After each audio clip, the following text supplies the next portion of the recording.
Hi, everyone. We're going to take a little bit of time to go over the PowerPoint for Chapter 2. Go ahead and bring that up here. So Chapter 2 is all about reason and emotion and how both play a part in critical thinking. Right? All right. So the chapter starts off with an interesting reference to the novel Crime and Punishment by Fyodor Dostoevsky. And in that novel, our protagonist, Raskolnikov, overhears a conversation in a cafe between a student and an officer. And the conversation is about an old woman who's very wealthy. And the cop and the student are discussing how it would be beneficial to society if someone were to murder this woman who was not very liked. She was kind of an old, mean woman. That her money could then be used for good, distributed in the town for different programs, whatever the case may be. And that it was a justifiable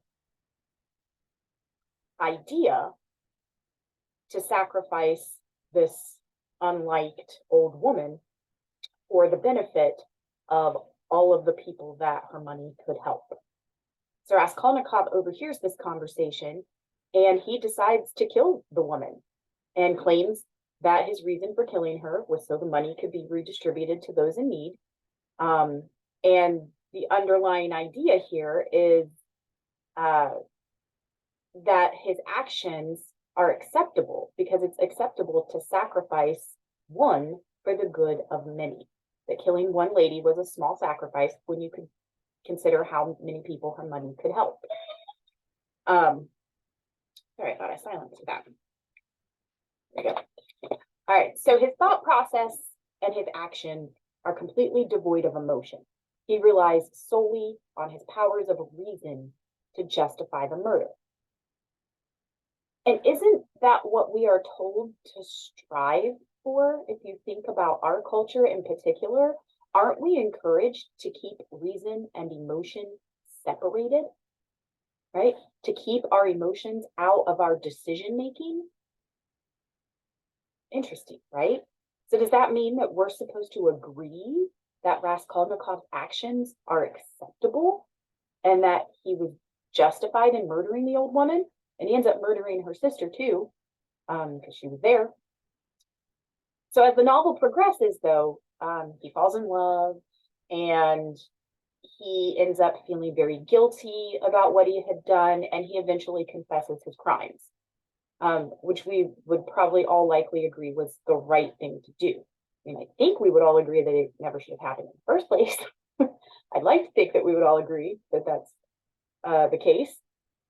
But certainly I think we would all agree that, his guilt was justified and that he did the right thing by confessing his crime and turning himself in. But that leaves us in a very strange place. So which are we supposed to root for Raskolnikov because he was able to reason through his thoughts and come up with a plan of action without letting pesky emotions get in the way? Or are we supposed to feel appalled that he could so heartlessly murder two people for what he felt was the greater good? So it leaves us with this question: do emotions have a place in critical thinking? Because I think we have learned that emotions do not have a place in critical thinking. But if that's true, then we're supposed to agree that Raskolnikov was justified in killing this old woman. And I don't think we do believe that. I think we feel like it was wrong. So which is it? Emotions or no emotions? Do emotions have a place in critical thinking? First, we're going to talk about reason. What is reason? Okay. So reason and emotion both play an important role in critical thinking.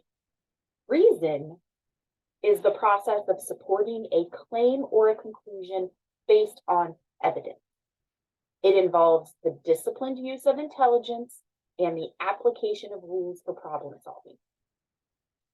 In logic, reasoning is presented in a structured form supported by premises. Like, if this is true, then this is true, and then this is true, and then ultimately this is true. So your premises are like small hypotheses, smaller claims, maybe facts, right? That when you kind of put them in the right order and they build upon each other, they form your conclusion. They support your claim, right? And I have this picture here of a logic problem that kind of is a good way of thinking about reasoning claims and premises. I'm going to bring up a picture that's a little easier to see. And you may have seen these before in those penny press puzzle books. You may have even had to do some in school. I know my kids come home with, somewhat easier versions than what this one was. But, so you have like this situation, this scenario. Andy loves raising racing pigeons, which are specially bred for certain physical characteristics, such as plumage, color, as well as their flying speed. Currently, 5 of Andy's swiftest birds, each of whom has a different name, are about to engage in competitions that involve flying great distances. Each bird is a different breed and color, one is black, and except for the 2 flying 900 miles, each will fly a different distance. From the information provided, determine the breed of each pigeon, including Homer, and its color, as well as the number of miles, 600, 700, 800, or 900, each will travel. And then you're given a little bit more information to help you figure it out, right? So neither Ariel nor Farley is the English powder pigeon. The Moderna pigeon won't be taking the shortest trip. So once you get a piece of information that you know for certain, then you can start, making X's for the, this, the bird flying this distance can't be this color. So you put an X, right? So you kind of find where you're at, and then you put an X.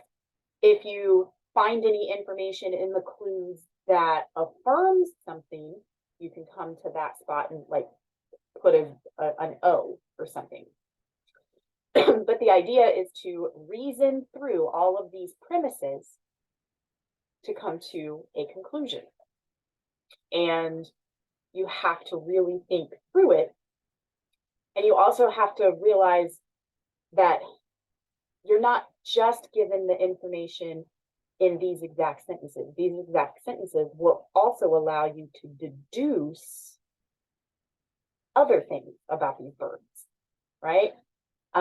So for instance, the last clue here, neither the white pigeon nor Ariel will be flying in the 900-mile race.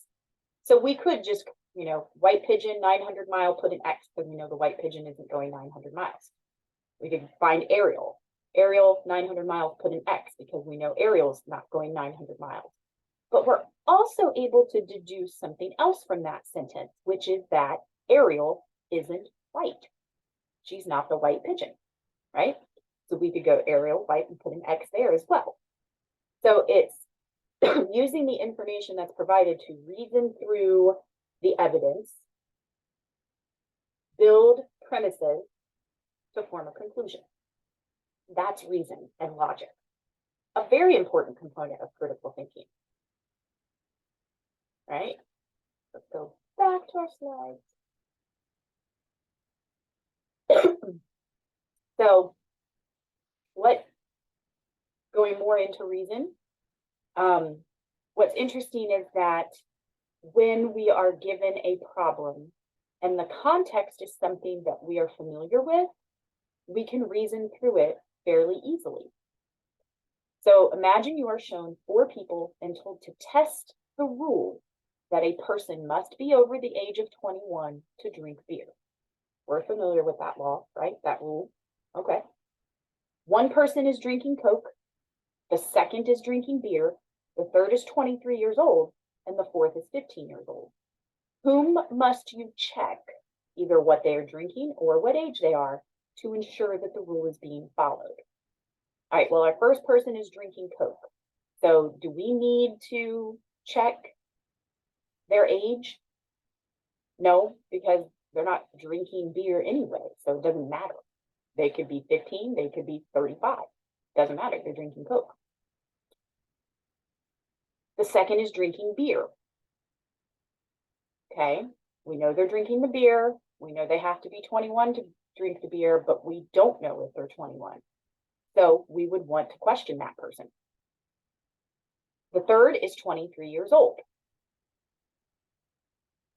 Do we need to check what they're drinking? No, because we know they're over 21, so it doesn't matter. They could be drinking beer, they could be drinking Coke. Doesn't matter. So we don't need to question that person. The fourth person is 15 years old. Well, we don't know what they're drinking, but we know it shouldn't be beer. So we need to check their drink to make sure that they're following the rule. So in this scenario, we would want to check the second person and the fourth person to make sure that the rule is being followed. We can reason through that pretty quickly because it's a context that we are familiar with. It's a rule we're familiar with. It's language we're familiar with.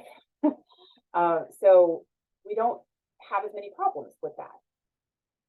But what about this other scenario? Same exact type of scenario, different context. Right? Imagine you are given 4 cards and are told to test the rule that a card with a vowel on one side must have an even number on the other side. Let's say that the cards in front of you show an E, a K, a 7, and a 4. Which card or 2 cards would you turn over to make sure the rule is being followed? That any card with a vowel on one side must have an even number on the other side. Most people, when faced with the first problem, with the drinking age, they get it right. Most people figure that out right away, and they're correct. With this situation, same exact type of logic problem, most people say E and 4. And I think it's because the rule involves vowels and even numbers. So when we look at the 4 cards in front of us, we see a vowel, we see an even number, and we just give that answer. But we haven't reasoned through it yet. So the rule is that a card with a vowel has to have an even number on the other side, right? So we have an E, that's a vowel. We don't know if there's an even number on the other side of it, but to follow the rule, there should be. So we would need to turn E over to make sure there is an even number on the other side. But what about 4? Because that's the other answer people typically give. They say E and 4. Well, 4 is an even number, and that's the rule. There has to be an even number on the opposite side of a vowel. Do we need to know what letter is on the other side of that card with the 4?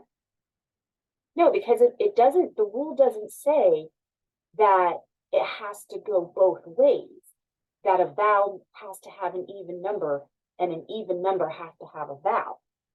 An even number can have whatever letter on the other side. It's just if we have a vowel, there has to be an even number. So on the other side of that 4, it could be an A or it could be an R. It doesn't matter. It follows the rule either way. So turning over 4 does us no good. Do we need to turn over either of the other 2 cards? We have a K. A K is not a vowel. Do we care what number is on the other side? No, because the rule does not involve consonants. So we wouldn't want to turn over K. What about the 7? The 7 is an odd number. Well, what happens if there's a vowel on the other side? Then we've broken the rule. So we need to turn over 7 to make sure it's not a vowel on the other side. So the correct answer is actually E and 7. But again, most people, even though they get the first one right, most people with the second one, they automatically say E and 4. And turning over 4 doesn't no good. But again, I think the reason is because the rule uses the words vowel and even numbers. And we just don't take the time to reason through our thought process to come to the correct conclusion.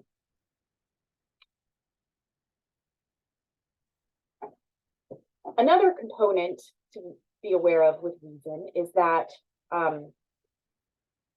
it has been discussed for centuries how important reason is to the human condition.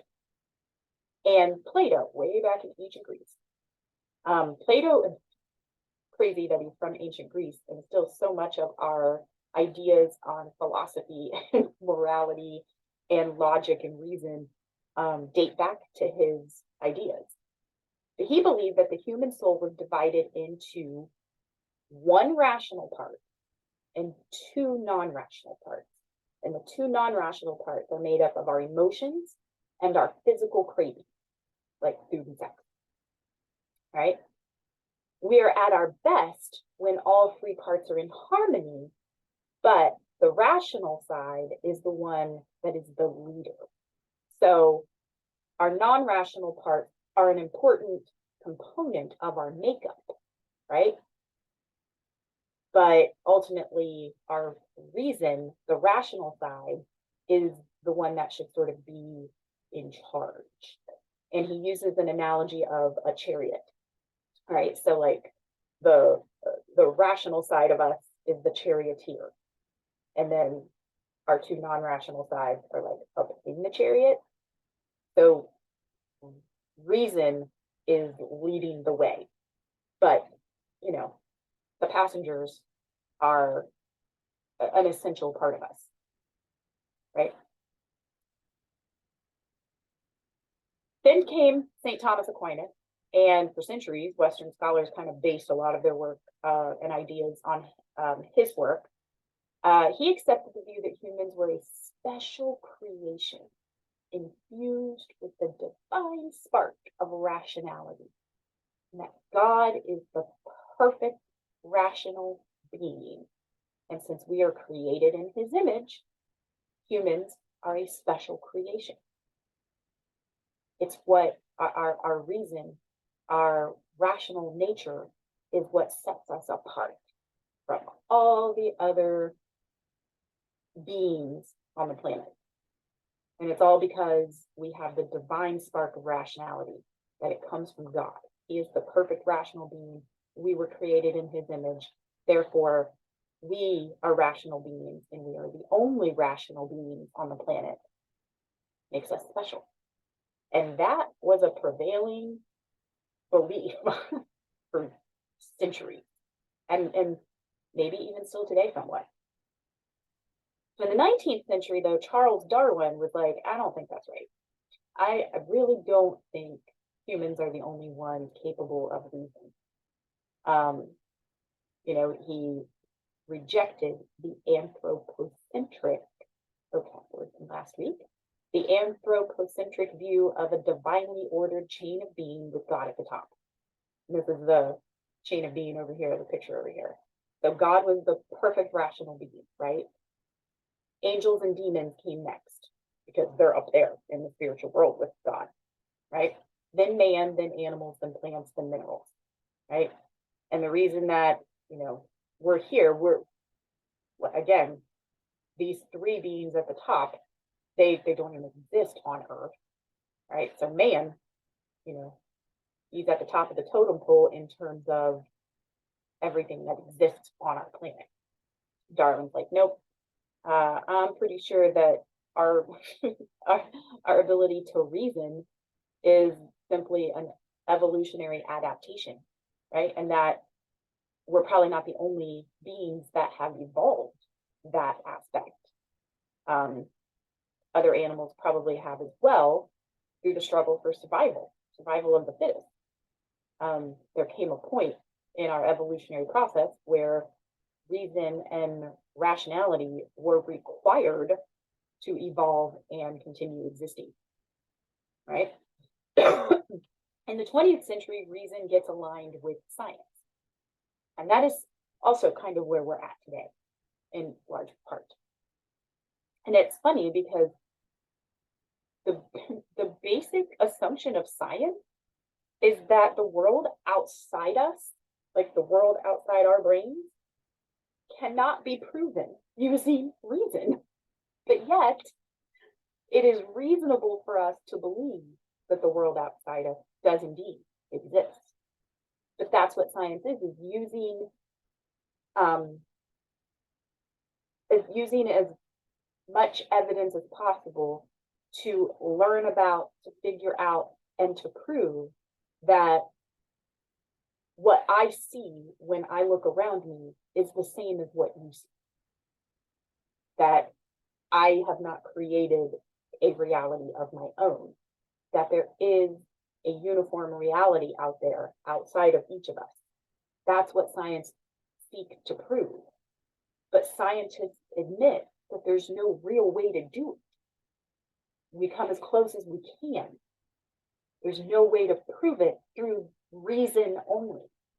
And that's what science is all about, is collecting, empirical evidence that you can experience with your senses, that, you and I both can experience with our senses and come to the same conclusion about. So it's interesting that reason became aligned with science when science was like, we're going to try to prove that the outside world exists, that there is a reality, a common reality, but we know we can't do it through reason. But yet it's reasonable for us to think that it's not all inside each of our heads. So in addition to abstract thinking, reason also has a behavioral component, because as a reasonable person, you adjust your behavior to bring about the best outcome. So it's not just science, it's not just figuring out logic problems.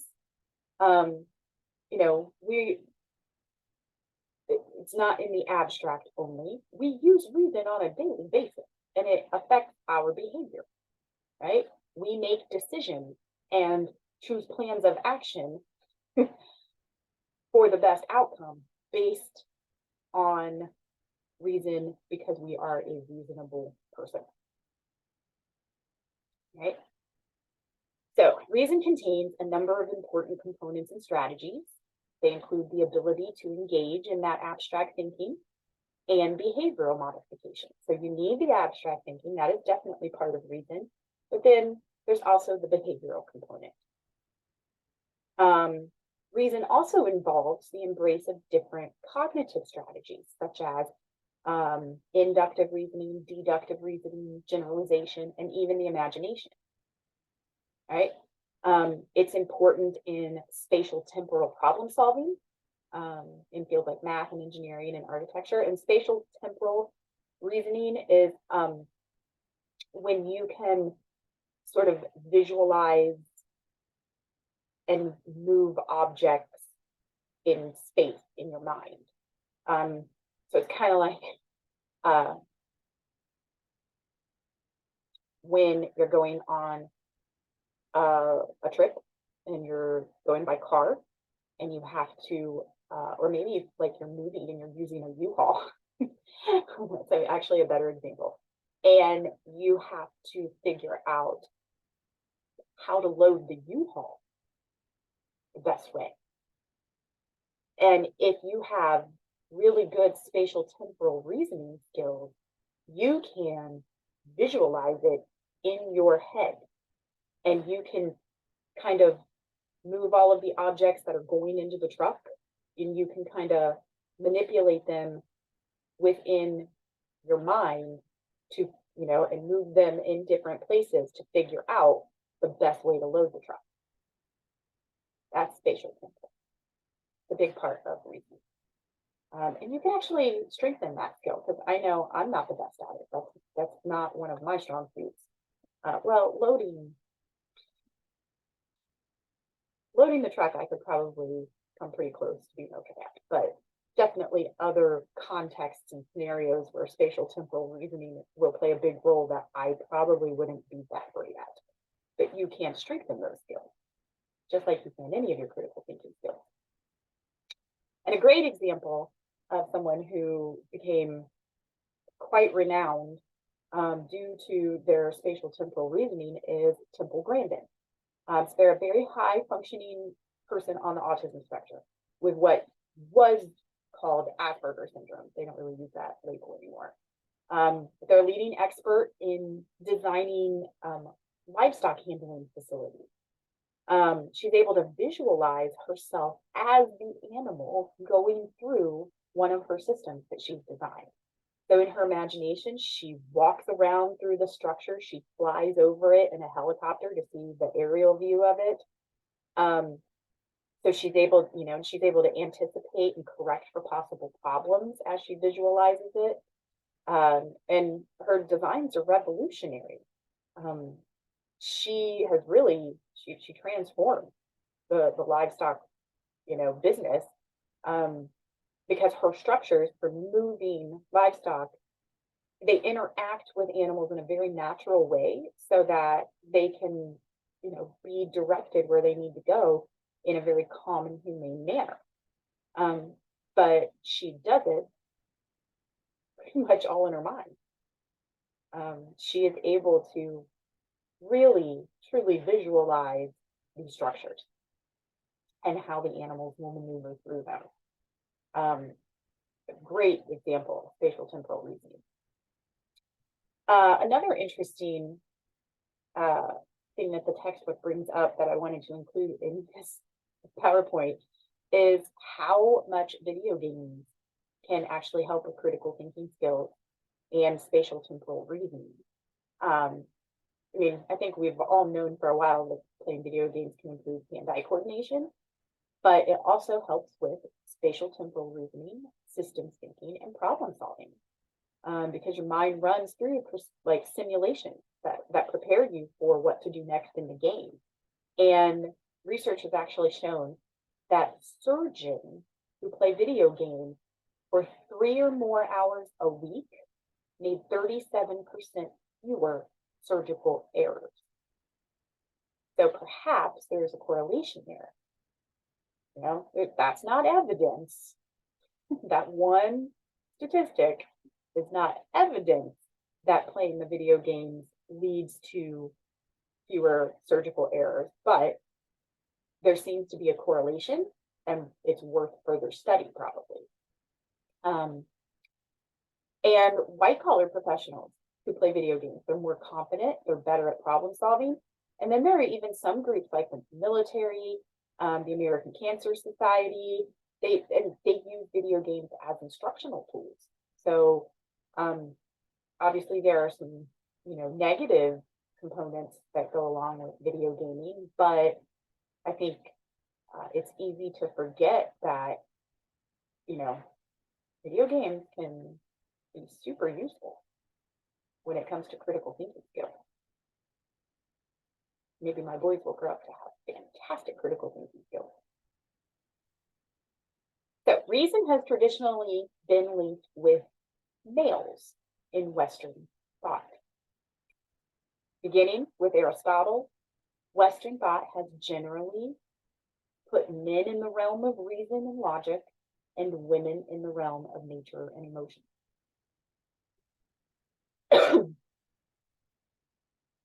And it's crucial that to be an effective critical thinker, you have to be willing to use reason to look at those assumptions regarding gender and age when it comes to who has stronger critical thinking skills, who has better reasoning, right?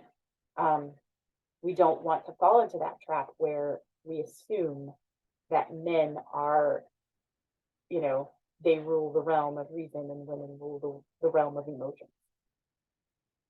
And that's not to say that there isn't, something that makes them gravitate towards one or the other, or that, that there isn't something innate that causes them to be stronger in one or the other. It's not, we're not trying to break down, science and anthropology and sociology here. It's just to say that we need to not think of reason and emotion as completely separate things. That's the issue. Another thing about reason and critical thinking skills is that it's important to continue to learn and hone your critical thinking skills your whole life. The more education people have, the more mentally productive they are as they age. Just like exercise promotes physical health as you age, pursuing lifelong learning and using our critical thinking skills on a regular basis can keep us mentally alert. And that's just one of the many reasons why academia has been pushing for older students to enroll in college classes, because it not only enhances the diversity of student population and life experiences that get, brought into the classroom, but it also promotes the benefits of working on those critical thinking skills and making sure that we stay, mentally alert as we grow in age. Interesting. Reason can operate at both the conscious and unconscious levels. So I think, traditionally we tend to think of, reason and logic as, endeavors that we partake in when we're awake. But recent cognitive research suggests a lot of reasoning is in fact unconscious and automatic, and can even be done in your dreams. There's been studies of brain function that indicates dreams involve cerebral activities that are, in the realm of the area of the brain for reason and problem solving. And that's why there have been many reported cases of ideas coming to people through their dreams or problems getting solved in a dream. The best example through that is the periodic table of elements. Mendeleev came up with it in a dream. That's crazy, right? But not so crazy, apparently. Who knew? So, reason is an essential component of critical thinking. It helps us analyze beliefs and evidence. It helps us make good choices, and it helps us cope with adversity and resolve problems. But reason does not operate alone in critical thinking. It works together with other faculties such as emotion. Even though we've been conditioned to think that they are incompatible, but there is a huge role that emotion plays in critical thinking. Very important role. So I think we all know what emotions are. The state of consciousness, it involves feelings, joy, anger, love, hate, fear, right? We know what emotions are. And in Western culture, emotion has been traditionally viewed as the exact opposite, the antithesis of reason. You cannot be a reasonable person and an emotional person. When we come across an emotional person, we assume they are unreasonable, right? When we come across a very reasonable person, we have a tendency to assume that they're probably very cold and distant and don't really feel the normal range of human emotions.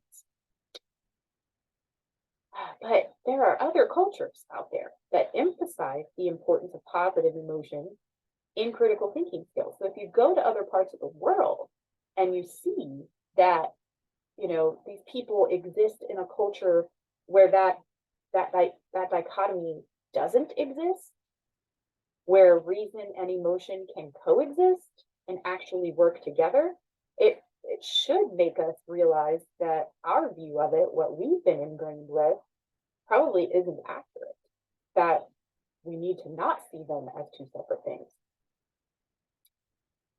I think.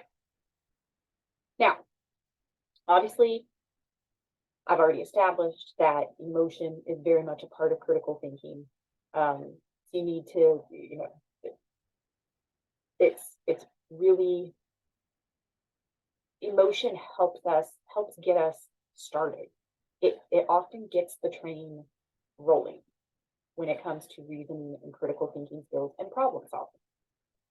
But obviously, there are some dangers that come with your emotional reactions as you are reasoning through things and coming up with solutions.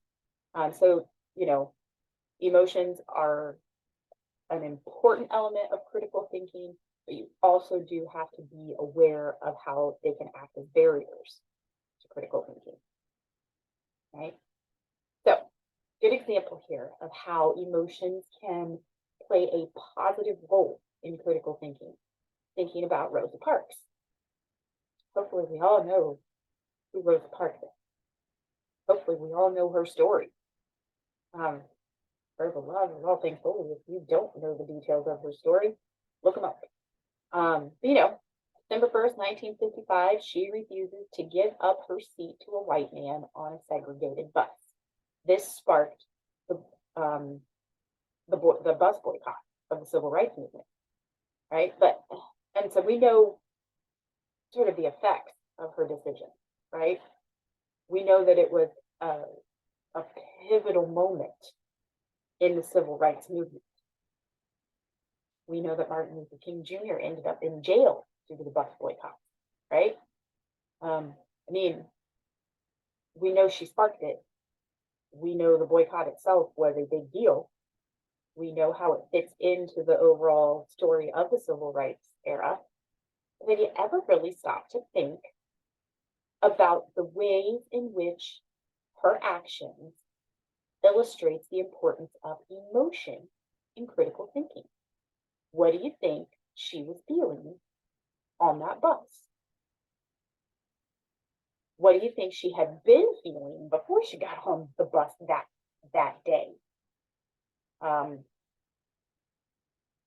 What do you think she was feeling as she interacted with that man? How do you think she felt afterwards? But really more, how do you think she felt in that moment, right? What emotions were likely going through her that prompted her to make that choice?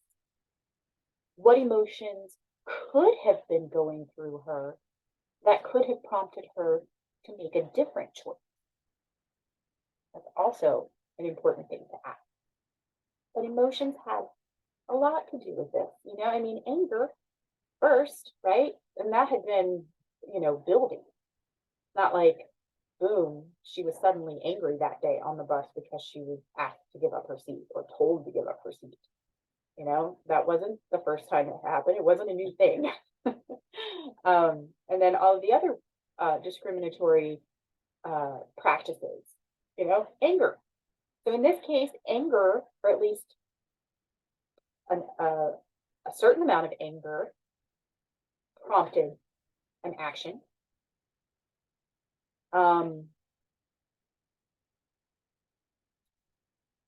Indignation, which can actually look and sound a lot like anger in some cases. How do you think, fear? I can't, that's why she thought to be such a courageous figure in American history, is because, courage isn't the lack of fear, it is pushing past fear, right? And so I'm sure there was fear.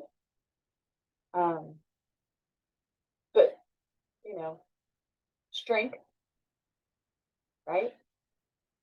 Probably a whole slew of emotions that she was feeling that all worked together with her reasoning skills to prompt her to make that decision that day.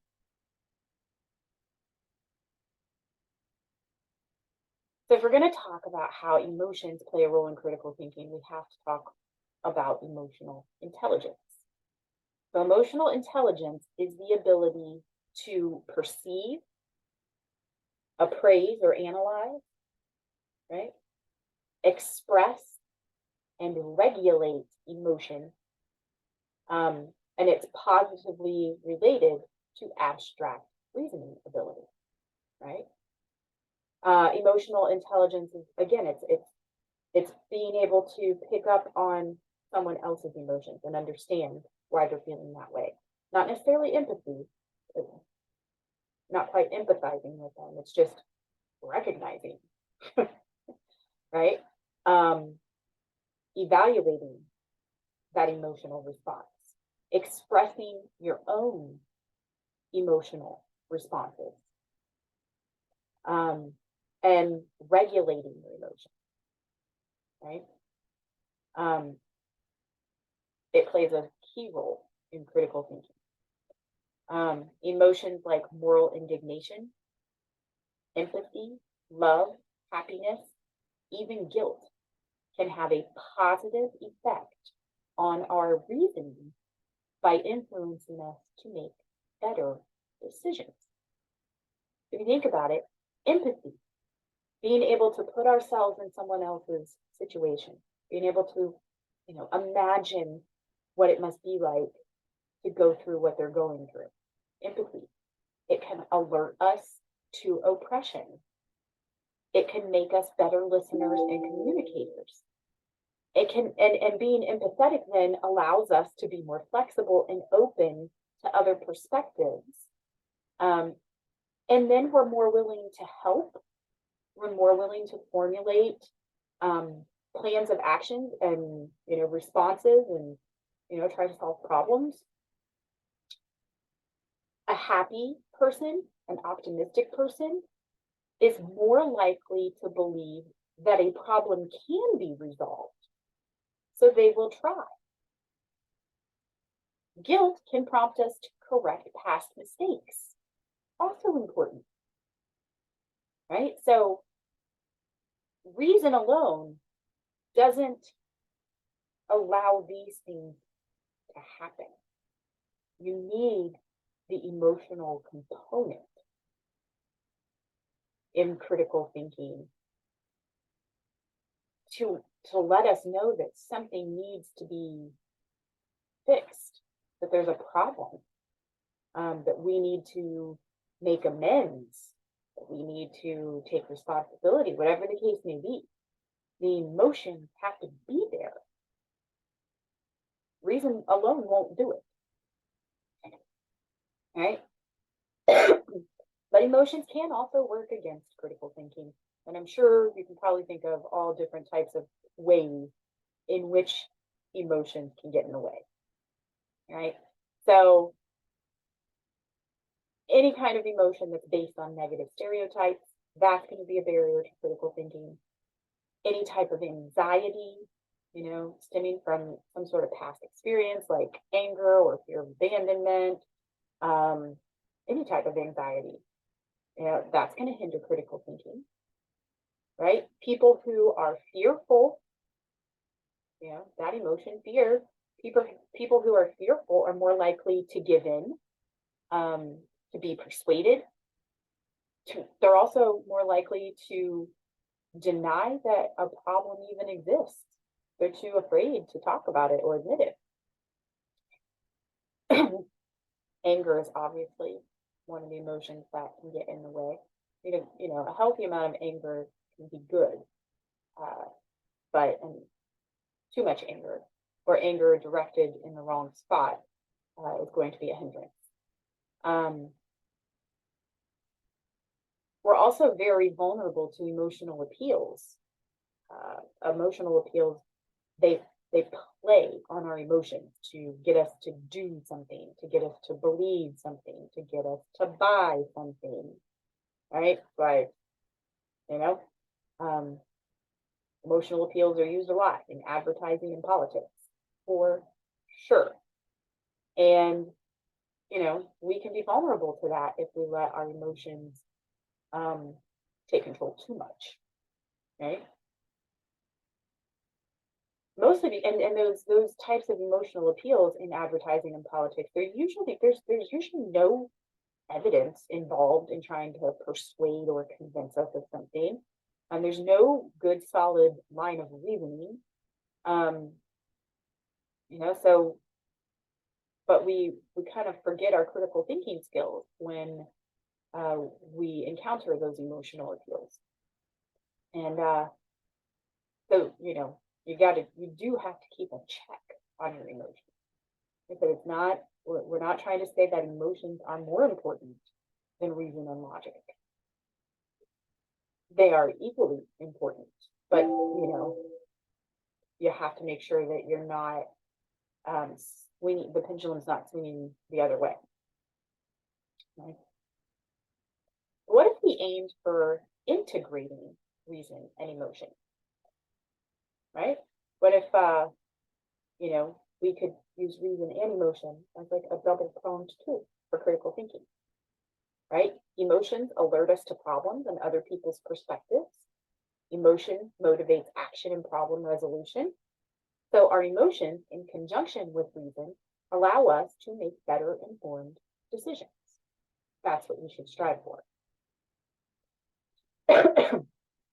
Before we sort of get away from emotions, I wanted to share this slide with you from the textbook. I think it's so cool.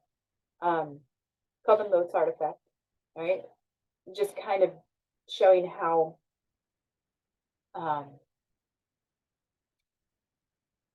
important our emotions can be. So under the right conditions, listening to a Mozart sonata may enhance our mathematical and reasoning abilities. Or does it just put us in a better mood, allowing us to perform better? Not sure, but it has an effect. Other types of music can also have an effect. So Baroque music gives a sense of stability and order, creates a mentally stimulating environment for work and study. Jazz and blues, Dixieland, soul, reggae, they can uplift and inspire. They can release deep emotions, create a sense of shared humanity. Things like salsa, merengue, and South American music, they can stimulate our heart rate and our breathing just listening to the music. Rock, you know, so rock music can stir passion, stimulate emotions, release tension. If we are in the mood to be energetically stimulated, otherwise it can create stress and tension. So with rock music, you gotta kind of be in the mood. But if you are in the mood, it can have some great effects. Ambient music and like new age music induces a state of relaxed alertness. That's why you'll see that kind of music, hear that kind of music used a lot with meditation and, or like if you go like to get a massage, right? Massage therapists will often play ambient and new age music. Heavy metal, punk, rap, and hip hop excites the nervous system and sets in motion dynamic behavior and self-expression. And that's interesting because when I think of heavy metal, punk, rap, and hip hop, I think of very dynamic behavior, and I think of 4 genres or 5 genres of music that, because I would throw rock in there myself, but genres of music that are just, the self-expression is paramount. Interesting that it kind of proves that. But finally, we're going to turn to faith and reason, because this is an area also, just like reason and emotion, reason and faith are often thought to be antithesis of each other, that they are the opposite of each other. So faith involves not only a belief in God, but also an act of trust in and obedience to God. So traditionally, faith and reason have been seen as uneasy co-inhabitants of the human mind. They're both there, but they don't get along. Whatever one's personal beliefs, though, it's important for us as critical thinkers to connect faith with reason in order to balance belief and doubt. By integrating reason into faith, it allows us to evaluate competing claims of faith and revelation and to question faith-based claims that are inconsistent with evidence or reason. It is not going against your faith to question your faith. Or it's not going against your faith to question your religion. And it's not going against your faith to look at other religions. It's using critical thinking skills to bolster your faith. So they should not be, unhappy roommates in your mind. They should be working together, just like reason and emotion should. Right? So there are three approaches to faith and reason: Fadeism, rationalism, and critical rationalism. Basically, Fadeism is the approach that is all about the divine, right? Faith transcends reason. The divine is revealed through faith and revelation, not through science and empirical evidence, not through things we can, experience with our five senses. That's not faith, right? Human beings are finite. God is infinite. So the gap between humans and God cannot be bridged by human reason. So it's just silly to even try. That's what they would say. And if our faith were open to rational examination, then it's not genuine faith. That's what faith is sort of blind trust in a way, right? The weaknesses of Fadeism is that, being convinced that something is true, having that faith and not questioning it, not thinking that reason can help you understand it, it doesn't mean it's actually true. It doesn't make it true. A person can truly believe that Santa Claus is real, but believing in Santa doesn't make Santa real. Or does it? I think reason would tell us no. Simply believing that something is real doesn't make it real. But the flip side of that is, just because we have not scientifically proven the existence of God does not mean that a divine realm does not exist. It is still a possibility. Just because we haven't proven it yet doesn't mean it doesn't exist. So, but in the Fadeist perspective, believing in Santa would make him real. And, having someone say, well, we haven't proven the existence of God yet, but that doesn't mean there is no God. They would say, there's a God. Stop trying to prove it. That's not the point. Right? Another problem is that which faith is correct, right? Without the use of reason, how do we know which belief system we want to put our faith in? The one we were born into? The one all your friends subscribe to? How do you figure it out without using reason in some way? You have to be able to use reason in some way when you're talking about faith. So the Fadeist approach, even though it is a very popular approach, even still today, it is the one that leaves believers open to criticism, I think, because they just disregard everything else. And anything that cannot be explained or supported gets pushed over into the room of faith, right? I don't have to have proof of that because I have faith. It doesn't have to make sense because I have faith. There's just far too many people out there that hear that and think, this doesn't seem right.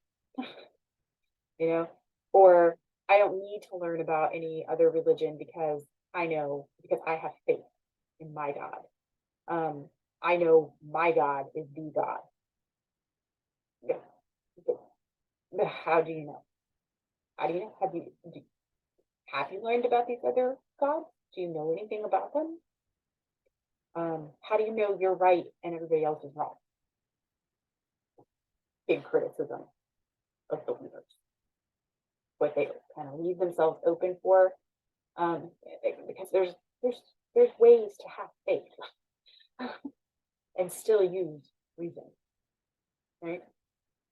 Rationalism is the second approach.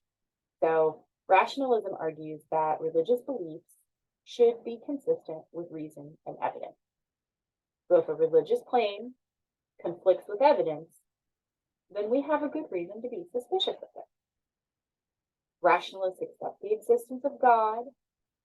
They argue that it's possible to start with evidence or premises about the world and from them come up with conclusions that God does indeed exist.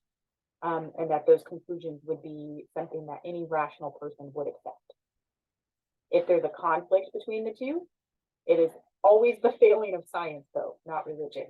So rationalists take a step forward from theism, but at the end of the day, if they have to choose between faith and reason, they choose faith. Right? Some rationalists anyway, because other rationalists are atheists. They reject faith in God as completely irrational. Some rationalists are agnostic, meaning they allow for the possibility of God, but they believe that the existence of God is ultimately unknowable. So they don't subscribe to anything specific in terms of faith. They simply allow for the possibility that there is indeed a God. That's it. Then we have critical rationalism. So critical rationalists argue that divine knowledge can be derived from both faith and reason, but that both sources should be compatible with one another. So they accept the theist claim that faith is based on revelation or direct knowledge of God, rather than on reason. So critical rationalists think that a belief in God is sort of basic, sort of self-evident. But they reject the theist position that faith-based claims are immune from being disproved through the use of reason and worldly evidence. So just like scientific claims based on direct knowledge of the existence of the material world can be tested by reason, so can claims of faith. Right? So they look at the story of Abraham from the Bible. God wanted to test Abraham's faith and asked him to sacrifice, to murder his son Isaac. And Abraham, being a man of faith and obedient and trusting of his God, was going to do it, was going to kill his own son. And then God stopped him and didn't make him go through with it because he had, passed this test and proven his faith. The theists looked to Abraham's willingness to sacrifice his son, God sparing his son as a result of Abraham's faith and obedience, as proof that obedience is the hallmark of faith. And that is why they do not question. Critical rationalists, though, they see the same situation as a test on both parts. Not only was God testing Abraham's faith, but they feel like Abraham was also testing God. Like, I'm about, I'm giving you all of me, my faith, my trust, my obedience. Are you worthy of it? Are you the right one? Are you the one? So they see it as sort of a two-way thing, and it's not just obedience. We are allowed to question. Right? Okay. So we know critical thinking requires reason and emotion. Emotion is so important in critical thinking. Again, you do have to kind of rein it in sometimes and keep it in check, but critical thinking is not supposed to be devoid of emotion. You need emotion. Also, reason and faith are compatible, right? Indeed, applying reason to faith is important. It protects us from faith-based knowledge and arguments not supported by evidence. And it might also keep you from being sucked in by a cult, right? We'll talk about that in a couple of weeks, but faith and reason can coexist, and they should. And that's the critical thinking issue for this week, is perspectives on reasons and proof for the existence of God. This is not the issue that I chose for the week 2 critical thinking issue assignment that you'll do. The one you're going to do is going to come from the end of chapter 3. But I do suggest reading those 2 articles in this section. It's very interesting. But you will not have to submit any written responses for it, right? Okay, that's chapter 2, reason and emotion. Don't let anyone tell you that, you know, because you show emotion that you're unreasonable. You tell them. Reason by itself is just brutal. It's Raskolnikov in Crime and Punishment. We need emotion, right? If you have any questions about the chapter, definitely reach out. Otherwise, feel free to go ahead and move on.